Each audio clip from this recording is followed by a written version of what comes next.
그 옆 사람에게 여러분의 아버지 혹은 어머니에 대한 장점 2가지를 30초씩 돌아가면서 이렇게 나눠 보도록 하겠습니다. 여러분의 아빠, 엄마에 대해 장점 2가지씩 30초 동안 나누도록 하겠습니다. 자, 옆 사람 보면서 고백하겠습니다. 그 장점을 들으니 당신이 보이네요. 여러분, 보통 우리가 문법적으로 우리 아빠, 우리 엄마라는 말이 틀리다라는 것은 알고 계시죠? 뭐라고 말해야죠? 내 아빠, 내 엄마라고 해야 되는데 말을 할 때 우리가 어떻게 이야기하죠? 우리 아빠, 우리 엄마가 돼요. 그래서 제가 저희 엄마에 대해서 얘기할 때 저희 어머니는 이라고 말하기보다는 우리 엄마는 이런 분이십니다. 기도하는 분이십니다. 현숙한 여인입니다 하면 웰컴 처치의 모든 성도들의 어머니는 누가 되는 거예요? 그 양희선 사모님이 되는 거죠. 나와 남을 분리하는 것이 어려울 만큼 우리가 가진 언어와 우리가 가진 문화와 사회는 독립된 객체가 아니라 함께 모여있는 우리라는 공동체의 가치를 어릴 때부터 알고 지냈다라는 거예요. 저희 때는 잘 모르겠는데 도시락 싸들고 학교 다니신 분 계신가요? 도시락이 주는 즐거움이 뭘까요? 쉬는 시간에 까먹는 재미가 있다. 학교 생활을 엿볼 수가 있습니다. 또 뭐가 있을까요? 도시락 함께 나눠 먹는 재미가 있어요. 우리 엄마는 계란 후라이를 싸줬는데 내 친구는 뭐를 싸줘요? 햄을 싸줘요. 그럼 어떻게 해야 돼요? 교환해야죠. 함께 나누어 먹는 사람, 그 사람들을 뭐라고 부르죠? 식구라고 불러요. 가족이라고 말하면서 동시에 식구라고 부르는 문화, 우리라는 공동체가 너무나 중요한 문화를 우리가 가지고 있어요. 오늘 말씀을 이 우리라는 공동체의 관점으로 같이 한번 살펴봤으면 좋겠어요. 더 추천교회로 모인 우리에게 하나님이 어떤 정체성을 말씀하시며 요구하시며 그 정체성을 세워가기 원하시는지를 같이 말씀 속에서 살펴보기 원합니다. 오늘 본문 1절 말씀 함께 읽겠습니다. 1절 말씀 시작.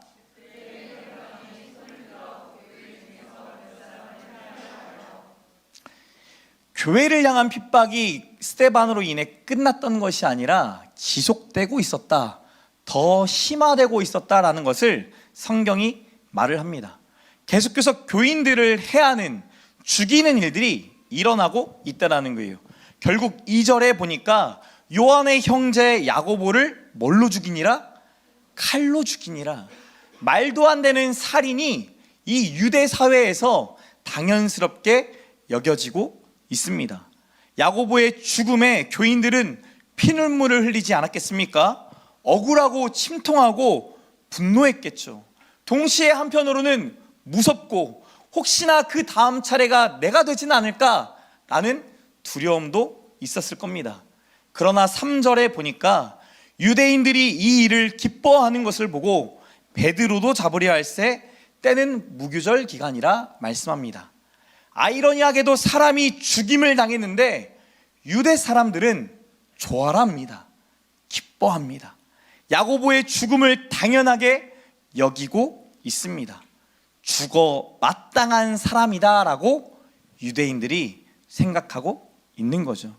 그것이 헤롯의 눈에 보여집니다.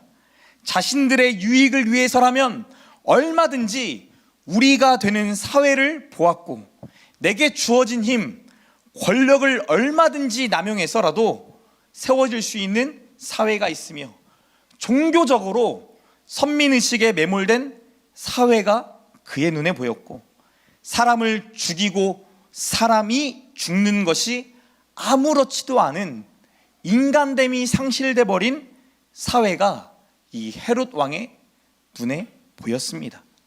세상의 어려움, 사회의 어두움, 종교의 어두움, 사람의 어두움이 헤롯의 눈에 보이는 거죠. 교인들을 찾아 죽이는 것은 유대인들의 입장에서는 유대교에 방해되는 이단 세력을 척결하는 일입니다. 동시에 헤롯의 입장에서는 유대인들의 지지를 받기 때문에 정치적으로나 사회적으로나 자신의 입지를 더 굳건케 하는 일이었습니다. 어두움 속에서 우리가 될 수 있는 방법을 헤롯이 발견한 겁니다. 교인들을 찾아 죽일 때마다 유대인과 헤롯이 남과 남이 아니라 합해질 수 없는 물과 기름이 아니라 그냥 한순간에 섞여버리는, 그래서 까마득하게 변해버리는 우리가 된다라는 것을 보여줍니다. 헤롯과 유대인의 결속이 더욱 깊어지려면 어떻게 해야 할까요? 헤롯의 입장에서는 야고보만한 사람들, 야고보와 비슷한 사람, 그 이상에 대한 사람들을 잡아 죽여야 하고, 유대인들의 입장에서는 그렇게 잡아 죽이는 헤롯에게 박수를 보내야 했겠죠. 그래서 오늘 본문에 보니까 누구도 죽이려고 하죠? 예루살렘 교회에서 가장 큰 영향력을 끼치고 있는 한 사람, 베드로를 죽이려고 합니다. 헤롯은 어두움 가운데 빛을 비추는 자가 아니라 어두움에 더 깊은 어두움을 들이우는 자가 되기로 선택합니다.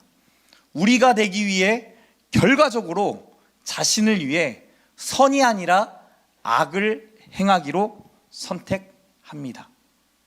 우리의 눈에도 세상의 어두움의 영역들이 잘 보일 겁니다.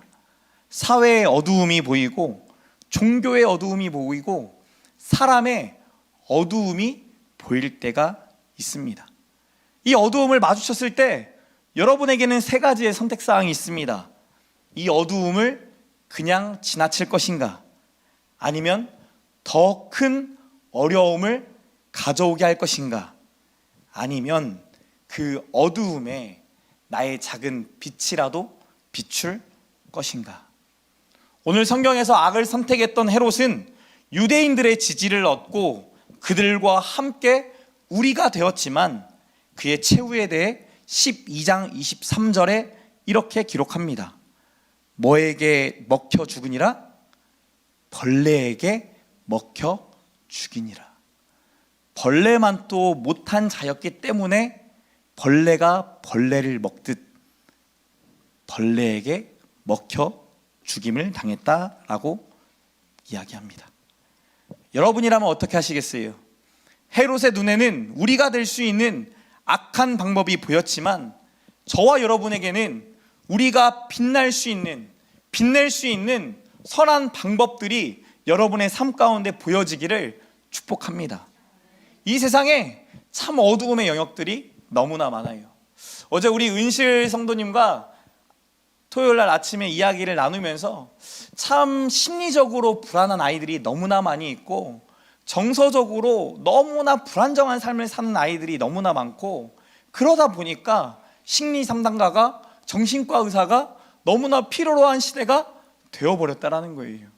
여러분 주변에 조금만 둘러보셔도 센터를 다니는 아이, 정신과를 다니는 아이들이 너무나 많이 보여요.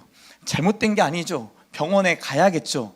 그러나 그만큼 사회가 피폐해져 가고 있고, 우리가 사는 삶의 영역 속에 어둠의 영역들이 너무나 많이 있다라는 거예요. 불안해하는 사람, 두려워하는 사람을 등쳐먹는 사람들도 너무나 많이 있습니다. 이 코로나 기간에 미래가 불확실하기 때문에 두려움과 염려와 걱정으로 살아가기 때문에 이런 사람들에게 사기치는 사람들이 너무나 많았어요. 종교 지도자들이 말도 안 되는 일들을 해가지고 그들의 집과 재산과 삶을 빼앗아 버리는 일들이 실제로 일어났죠.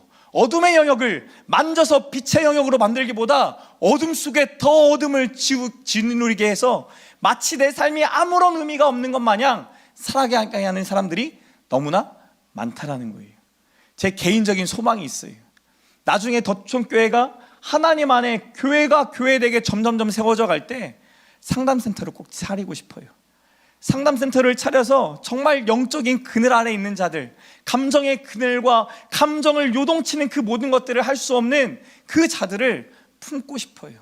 함께 그들과 함께 세워져가는 교회, 함께 세워져가는 사회가 진짜 이루어질 수 있다는 것을 경험해보고 싶어요. 저도 1년 동안 미국에 있는 교수님에게 1대1의 코칭을 받았었거든요. 저는 그 전까지 참 잘 살고 있는 사람인 줄 알았어요. 목사로서 하나님이 기뻐하시는 선택을 하고 남들이 안 하는 길을 가고 그래서 하나님이 참 기뻐하시는 삶을 살았겠구나 라고 생각했는데 1년의 코칭의 시간 동안 하나님이 저에게 뭐 보여주셨냐면 어둠의 영역들을 보여주시는 거예요. 예수를 믿으면서도 내 삶의 이 어둠의 영역에서 발버둥 치고 있는 연약한 저의 모습을 보게 하시고 무너져가고 깨어져가는 저의 가정을 보게 하시고 목회라는 이름으로 하나님의 이름을 들먹이고 있는, 이용하고 있는 목회자의 삶을 보여주세요. 아빠로는 잘 살아가고 있는 줄 알았어요. 아빠로도 잘 못 살아가고 있는 저의 삶을 보여주시더라고요. 그런데 하나님이 만져주시니까 어둠의 빛을 비추는 한 영혼의 말을 통하여 내 영혼이 살아나는 것을 경험하고 내 삶에 하나님이 하실 일이 기대가 되고 앞으로 이 세상을 어떻게 변해가게 하실지를 맛보게 하시더라고요. 사랑하는 성도 여러분, 여러분 안에 주신 하나님의 빛이, 예수의 빛이 어둠을 비추는 빛이 되기를 소망합니다. 옆 사람 보면서 고백합시다. 당신은 예수님의 빛입니다. 당신 때문에 저도 밝아집니다. 오늘 본문에 보니까 헤롯은 자신의 계획을 실천합니다. 베드로를 잡아왔어요. 그리고 감옥에 가둬버립니다. 4절에 보면 4명씩 짝지어진 경비원을 4팀이나 꾸리게 합니다. 그리고 이 베드로를 지키게 해요. 6절에 보니까 베드로가 두 군인의 틈에서 두 손이 쇠사슬에 묶인 채 잠에 들었다라고 표현하고 있고, 이후에 보니까 파수꾼들이 문 밖에서 옥을 지키고 있었으며 옥을 지키는 파수꾼들이 1차, 2차에 걸쳐 마지막 3차 쇠문까지 있었다라고 10절에 말씀합니다. 헤롯은 베드로가 절대 빠져나갈 수 없는 감옥에 가두고 지키게 한 거죠. 6월절이 지나면 백성들 앞에서 베드로를 반드시 공개 처형하겠다, 공개 심판하겠다라는 확고한 의지를 자신의 부하들에게 보여줍니다. 이런 걸 볼 때마다 사람이 참 무섭다라는 생각이 듭니다. 저와 여러분의 삶 가운데 곁에 혹시 헤롯과 같은 사람이 있습니까? 여러분을 무너뜨리고자, 여러분을 죽이고자, 여러분이 하고 있는 모든 것들을 막아버리고자 자기가 할 수 있는 모든 힘과 모든 시간과 모든 지략을 다 쏟아붓는 사람, 그런 분이 없기를 축복합니다. 그리고 여러분도 헤롯과 같은 삶을 살지 않기를 축복해요. 헤롯이 정한 디데이, 바로 전날 밤 내일 죽게 된다는 사실을 아는지 모르는지 베드로는 두 군인 틈에서 쇠사슬에 매여 뭐하고 있다라고 말하죠? 누워 자고 있다라고 말합니다. 이때 주의 사자 곧 천사가 나타났습니다. 우리 7절 말씀 읽겠습니다. 7절 말씀 시작.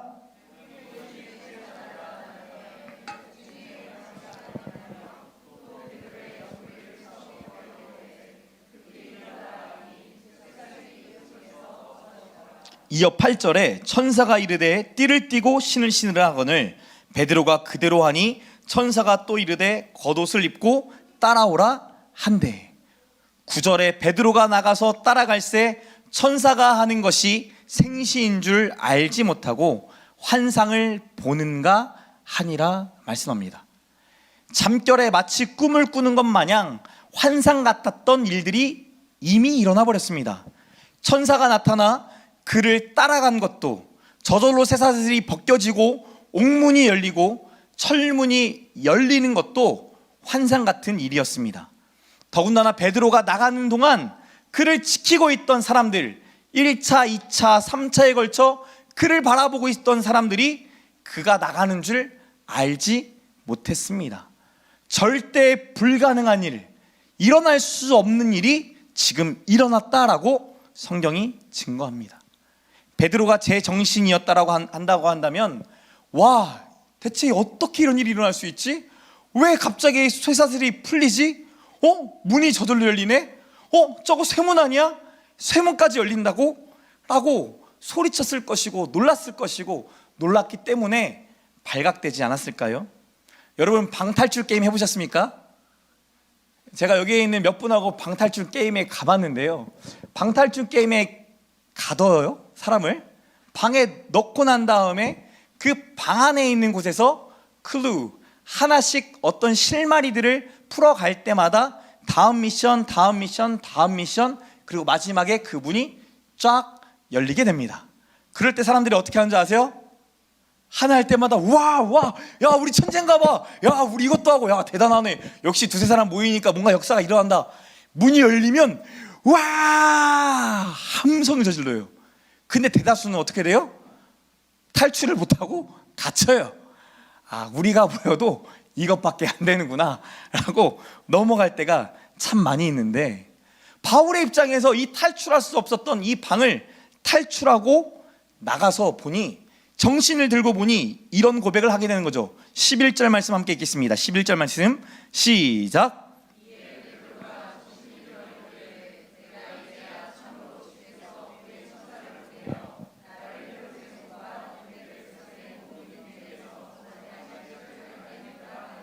쉽게 말하면 하나님께서 헤롯과 유대 사람들 손에서 나를 건지셨다, 살리셨다, 환호성을 지르고 있는 거예요. 옥에서 나왔습니다. 그럼 이제 어디로 가야 합니까? 자기가 안전한 곳, 베드로가 갔을 때 안전하고 베드로를 보호해 줄 수 있는 곳으로 가야겠죠. 베드로가 마가라고 하는 요한의 어머니 마리아의 집으로 갑니다. 마리아의 집은 당시 그리스도인들이 모여 있었던 공동체였던 것 같아요. 장소였던 것으로 보여집니다. 그곳에 가면 베드로를 지켜줄 사람들이 있지 않았겠습니까? 예상대로 그곳에 여러 사람들이 모여 있었습니다. 그리고 더 감동적인 것은 모여 있던 사람들이 뭘 하고 있었냐는 거예요. 탈옥시킬 방법을 짤 수도 있고, 베드로가 죽으면 그 다음은 어떻게 해야 하는가, 다음 대안을 짤 수도 있습니다. 혹은 두려움에 휩싸여 어떻게 할지 몰라, 또 혹시 우리에게 쳐들어오지는 않을까 하는 두려움이 있었을 수도 있어요. 그런데 오늘 성경 12절에 보니까 여러 사람이 거기에 모여 뭐하고 있더라? 기도하고 있더라 말씀합니다.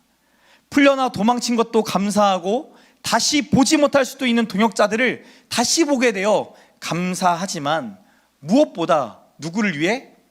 베드로 자신을 위해 기도하고 있는 동역자들을 보게 되니 얼마나 감사했겠어요. 베드로는 옥중에 있을 때 뭐하고 있었습니까? 본문 6절에 보니까 누워 자고 있었다라고 기록하고 있어요. 베드로도 간수도 모두가 잠들어 있는 그 시간에 누구는 깨어 기도하고 있었어요? 베드로를 위해 기도하고 있는 성도들은 기도하고 있었다라는 거예요. 그게 하루, 이틀, 며칠이 걸렸는지 성경은 말하고 있지만 하루 이상의 시간을 보냈던 것은 확실해 보입니다. 나를 위해 기도해주는 공동체, 나를 위해 날마다 섬기며 기도해주는 동역자, 여러분은 곁에 있으십니까? 저는 이 베드로의 마음을 조금 느끼는 편이거든요. 나를 위해 진심으로 기도해주는 사람이 얼마나 감사한지 참 많이 느끼고 살아요. 그런데 교회를 다니는 대다수의 사람들이 보통 이렇게 말하죠. 기도하겠습니다. 기도 안 한다. 거짓말이다. 그냥 의뢰 인사로 하는 말이다. 지사님, 저 위해 기도해 주세요. 아, 기도할게요. 권사님, 저희 아이가 아픈데 기도해 주세요. 기도할게요. 기도해요, 안 해요? 여러분 기도해요, 안 해요? 해요? 할렐루야. 옆 사람 보면서 고백합시다. 당신은 역시 특별하네요. 제가 적었던 여기에는 안 한다거든요. 그래서 제가 항상 기도의 요청을 하고 기도의 요청을 받으면 제가 그런 말을 드려요. 지금 기도하겠습니다. 지금 당장 기도해 주세요. 기도 제목을 나누지만 정말 그 마음을 다해 기도해 주는 사람, 정말 기도해 주는 동역자들이 생각보다 우리 주변에 많이 있지 않아요. 그런데 초대교회 공동체는 기도하는 공동체였고 기도해 주는 공동체였다라는 것을 오늘 성경이 증거하죠. 기도가 우리라는 정체성을 드러내는 통로다.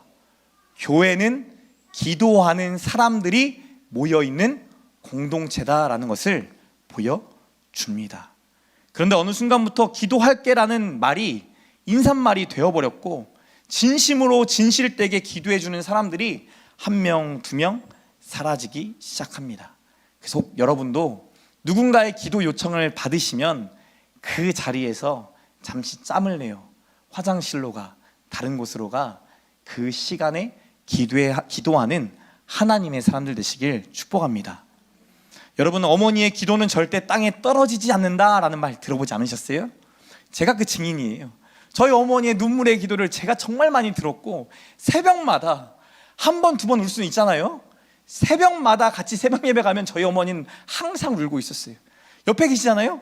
정말 맨날 울어요. 맨날 우니까 뭐가 저렇게 서러울까? 뭐가 저렇게 인생이 불쌍할까? 뭐가 저렇게 안 될까? 내가 보기에 우리 집 나름 괜찮은 집인데, 잘 살고 있는 집인데 왜 저렇게 울까? 근데 나중에 제가 부모가 되고 보니 어머니의 눈물의 기도가 뭔지 알겠어요.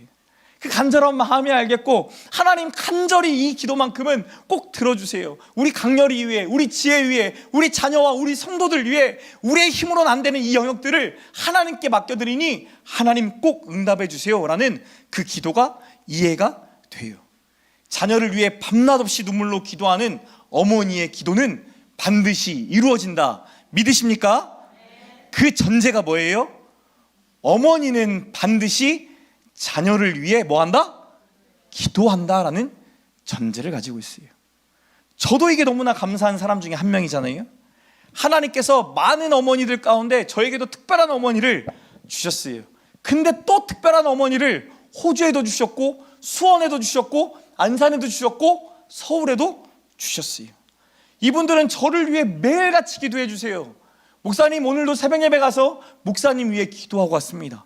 더추천교회 위해 기도하고 왔습니다. 더추천교회 올해도 꼭 한번 가봐야 되는데, 주중에라도 가봐야 되는데 목사님 너무 보고 싶어요 라는 어머니들의 기도가 저에게 있거든요. 제가 무슨 일이 있다라고 기도 요청을 그분들께 드립니다. 왜요? 그분들은 반드시 뭐 하기 때문에? 반드시 저를 위해 기도하기 때문에. 그 중에 한 분은 저를 위해 작정 기도까지 하세요.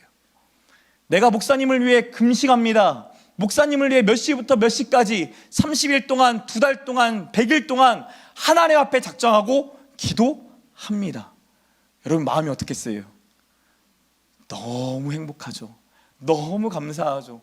내 모양과 상관없이, 나의 모습과 상관없이, 나의 어려움과 상관없이 이강렬 목사를 무조건 기도하겠다는 사람이 한 명도 두 명도, 진짜 내 육신의 어머니도 아닌 영적인 어머니들이 있다는 사실이 저는 너무 감사해요. 남과 내가 하나님 안에서 우리가 될 수 있다는 것을 하나님이 보여주셨어요. 저는 기도할 수 없는데, 그래서 기도하지 않고 있는데 저를 대신해서 눈물로 기도해 주시는 분들이 계셨어요. 그 기도가 저를 살게 했고, 제가 살아가야 되는 이유를 발견하게 했고, 그래서 오늘 이 자리까지 있게 되었어요. 저의 어두움의 영역들을 그들의 기도가 빛이 되어 하나님의 빛을 보게 하셨어요. 오늘 그 기도가 우리 공동체 안에도 있기를 간절히 소망합니다. 옆 사람 보면서 한번 고백해 볼까요? 제가 당신을 위해 기도해도 될까요? 베드로가 대문을 두드립니다. 똑똑똑똑 똑똑똑똑. 로데라는 여자아이가 문을 열려 다가옵니다. 그리고 나서 가까이 갔더니 베드로의 음성처럼 들리는 거예요. 문을 열려다가 너무나 기뻐서 사람들에게 이 기쁜 소식을 알리러 갑니다. 베드로가 대문 밖에 있습니다. 여러분이라고 하면 이 로데 여자아이에게 뭐라고 대답하시겠어요? 진짜? 할렐루야! 야, 하나님 진짜 살아계신다. 하나님 역시 기적의 하나님이야. 어떻게 일하셨대? 하면서 급하게 대문을 가야 하는데, 로데야, 어른들한테 거짓말하는 거 아니다. 야, 우리가 이렇게 진지하게 기도하는데 로데야 지금 뭐하고 있니? 라고 말할 분도 계시겠죠. 여기에 모여있던 사람들은 어떻게 반응했을까요? 우리 15절 말씀 함께 읽겠습니다. 15절 말씀 시작.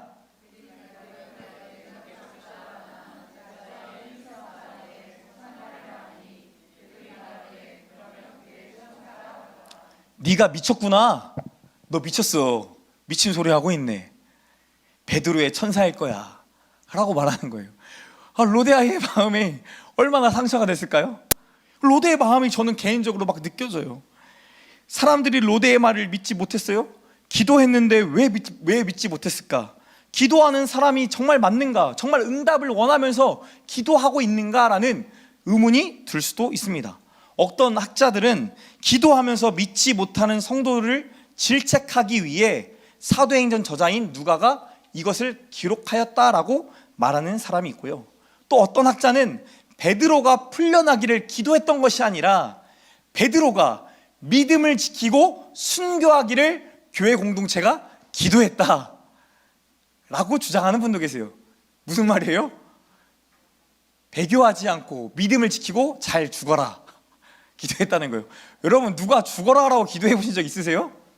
없잖아요. 저희는 끝까지 살려달라, 하나님의 뜻대로 해달라 라고 기도하잖아요. 그렇게 말할 수 있는 사람도 있다라고 어떤 학자가 말하는 거예요. 정말 그런 의도였을까요? 오히려 누가는 그들의 행동을 질책하려는 의도보다는 하나님이 하시는 놀라운 일, 우리가 상상할 때 정말 미쳤다라고 말할 만큼 불가능한 일, 우리의 상상을 뛰어넘는 일을 지금도 하나님이 하고 계신다. 성령 하나님을 통해, 천사를 통해 하나님의 놀라운 역사가 지금도 일어나고 있다는 것을 보여주려고 하는 거예요. 16절에 그들이 문을 열어 베드로를 보고 뭐 했더라?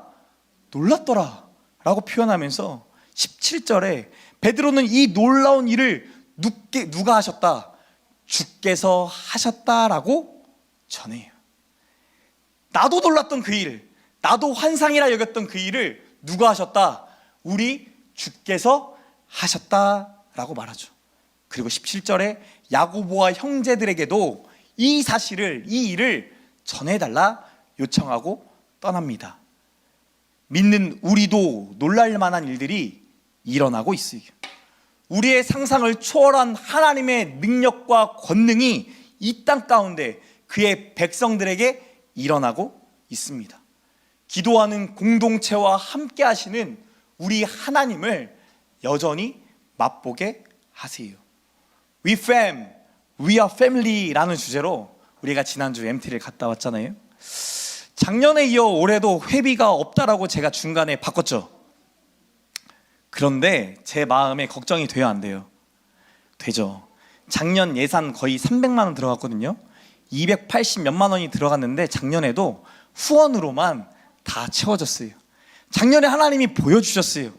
근데 올해는 제가 왜 후원으로 바꾸신지 아세요?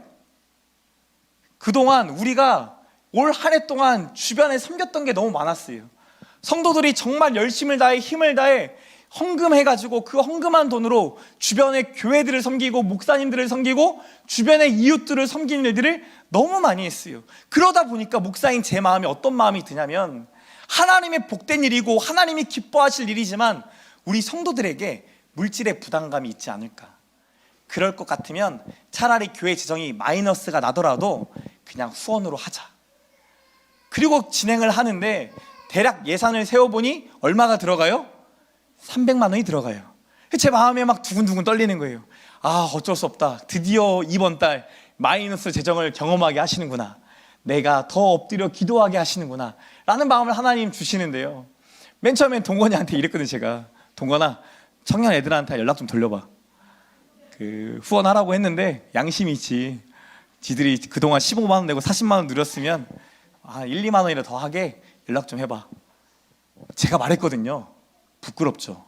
하나님이 그 부끄러움을 저녁에 알게 하셔가지고 동건에 다시 연락이, 동건아 하지마 했냐 안 했냐? 안 했어요. 하지마, 지금 하지마, 미안하다, 내 믿음 없음을 용서해달라 라고 제가 카톡을 보내고 말하지 말라고, 그냥 하나님이 채우시겠지 라고. 그리고 제가 제 돈을 채우려고 했거든요. 근데 진짜 할렐루야죠. 하나님이 놀랍게 채우세요. 하나님이 놀랍게 채워주셔서 마이너스 3만 원이 났어요. 그 마이너스 3만 원 누가 채우라는 거예요? 제가 채우라는 거죠. 할렐루야. 그래서 0이 됐어요. 우리 하나님께 영광의 박수 올려드릴까요? 저에게는 매해마다 MT가 하나님이 진짜 살아계신 분이라는 것을 경험하는 축복의 자리예요.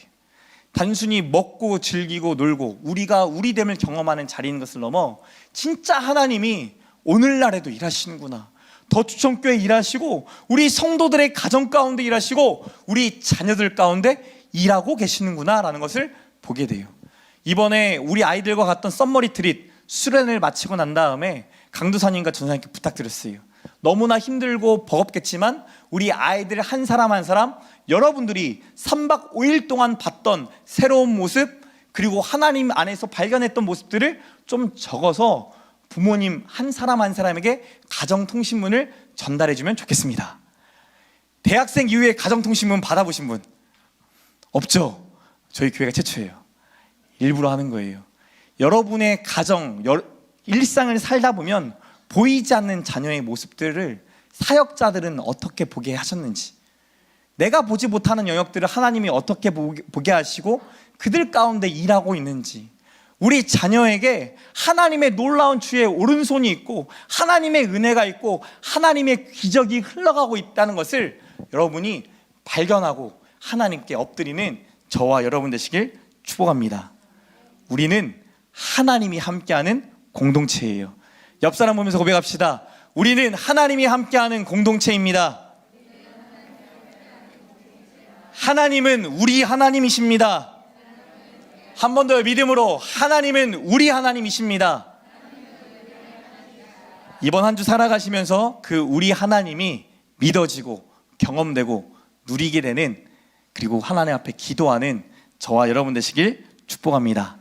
이 시간 같이 한번 찬양할 텐데요. 기도할 수 있는데 왜 기도하지 못하는가?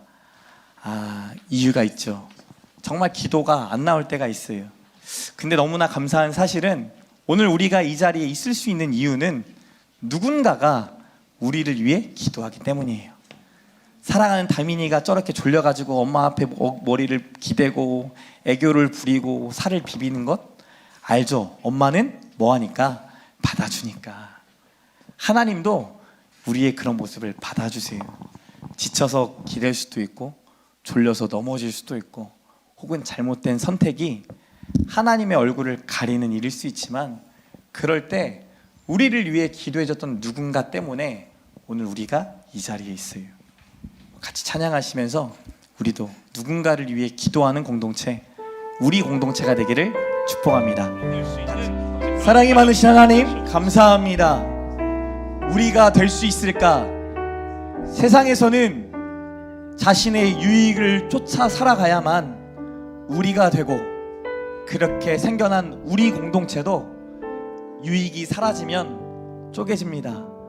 그러나 하나님, 우리는 기도로, 성령으로, 예수로 하나 된 우리 공동체인 줄 믿습니다. 서로를 위해 기도하는 공동체요, 기도해주는 공동체 되게 하여 주시옵소서. 우리의 기도를 하나님 들으시고 하나님 받으시며 하나님이 응답하실 줄 믿습니다. 우리의 눈에는 당장 보이지 않고 당장 믿어지지 않지만 오늘도 살아 역사하셔서 옥문에서 베드로가 나온 기적을 베푸셨던 하나님, 우리의 삶에도 하나님의 기적을 보게 하실 줄 믿습니다. 기적에 도취된 자가 아니라 하나님께 도취되게 해주셔서 우리의 삶에 역사하신 그 하나님께 영광 돌리는 주의 백성 되게 하여 주시옵소서. 하나님, 여전히 우리의 삶에 참 많은 기도의 거리들이 있습니다. 문제처럼 보입니다. 그런 하나님, 문제가 아니라 하나님이 역사하시는 통로요, 우리가 하나님의 자녀인 것을 보게 되는 증거가 되게 하여 주시옵소서. 하나님 앞에 올려드린 간절한 기도의 제목, 하나님이 앞서 일하고 계신 줄 믿사오니 우리의 영적인 눈을 떠 보게 하시고 깨닫게 하시고 그 하나님께 찬양하는 믿음의 사람들 되게 하여 주시옵소서. 하나님, 세상이 참 많이 어둡습니다. 어두움이 가득합니다.